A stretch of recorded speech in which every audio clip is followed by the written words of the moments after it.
those are the attributes that I think that we focus on, which are the things related to critical thinking, emotional intelligence, collaboration, and things as basic as active listening really, really well.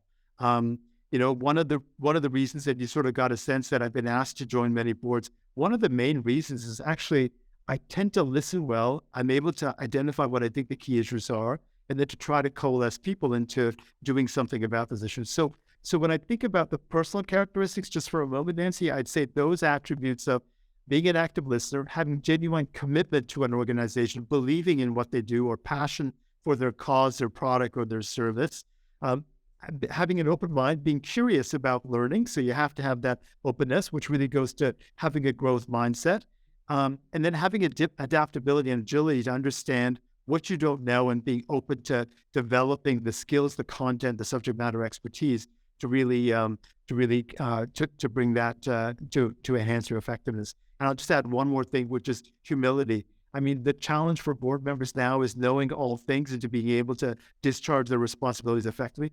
It is a challenging task in a volatile, uncertain, complex, and ambiguous world, but in a rapidly changing world for sure. So I think those are some of the qualitative characteristics. The openness to feedback, sharing, civil discourse, being respectful, and all those board dynamics that are absolutely critical.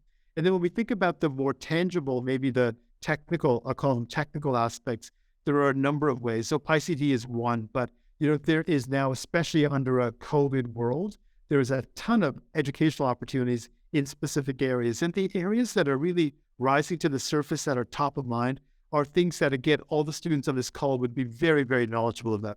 Technology issues, the pace of technological change, which has been compounded under COVID. And you've seen the stats from McKinsey that said from a retail standpoint, we've taken what would have taken 5 to 7 years, and we transformed retail in the space of 6 to 9 months, right? That pace is incredible changes in fundamental ways we think about it. Supply chain shortages. What happens to your business models from supply chain? What happens when you've got the Colonial Pipeline situation, which shuts down businesses and the movement of oil and gas in an entire country as a result of cybersecurity and ransomware issues? How do we deal with that? What's our knowledge related to that?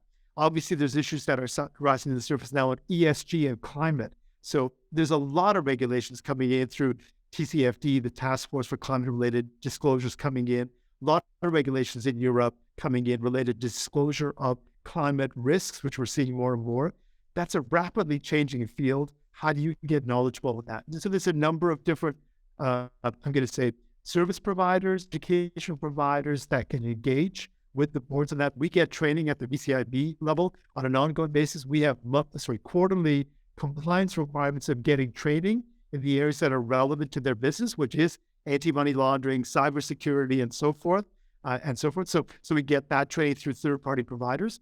And then the last thing is the informal networks. Find people that are really knowledgeable about those areas. Find courses, find webinars, find TED Talks, and all of the hosts of the podcasts and others that can give you exposure to those areas, people, thought leadership that are relevant to stay on top. And then this goes back now just to close it, to tie it to the first point.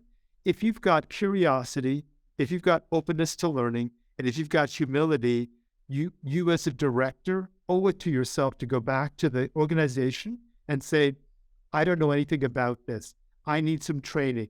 Can we bring an expert to educate the board? We don't even know what questions to ask or what risks that we are taking on or not taking on, or what the solutions are. How do we engage third parties to help us with that so we can be more effective in those? And so I think it relates to both content and personal attributes to make sure you're focused on, again, doing the right thing for the organization and not worrying about being perceived as being ignorant in certain areas.